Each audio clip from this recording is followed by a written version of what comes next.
Dit binnen Jimte, Leslie, Rianne, Afke, Jeroen, Karsten, Jenske, Tara, Brian, Tije, Lianne en Bernau. Maar zijn tolven binnen zij de hele squallen. En dat is toch wel een beetje vreemd. Ja, best wel vreemd, ja. Want de wist dat ze mij zijn tolven is. En dan komt ze bijvoorbeeld in de lokaal en denkt... Oh ja, ze zijn allemaal van squallen. Ja, het is echt best wel vreemd. Want meestal heb je ook met je vriendinnen in andere groepen.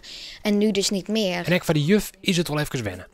Dat is heel apart, heel vreemd. Maar het lijkt me ook wel hartstikke leuk. Want ja, tolve leerling, ga je ooit zo'n groep hoor?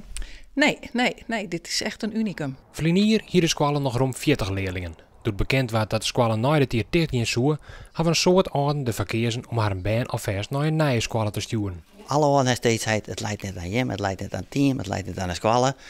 We hebben een hele hege situatie scoren, dus het niveau van de squallen weer prima. En de sfeer via direct. Maar ja, het weer echt op het, voor de band, de contacten voor de band, de groepjes weer werden te lied. Uiteindelijk bleef Sa alleen in groep 8 door. Zij maakte dit laatste hier een haalmaatje in haar eigen gebouw. En verder bleef de squallen dus leeg. Maar dat had extra zijn voordelen.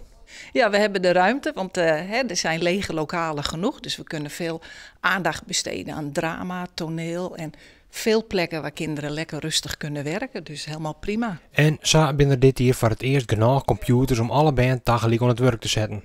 Genoeg plak om de jas op te hingen en voor de wc hoef je niet meer te wachten. Dat klinkt al heel positief, maar het betekent net dat Els niet blij is met de gang van zaken. Sluiting van de squallen is spietig voor alle belutsenen.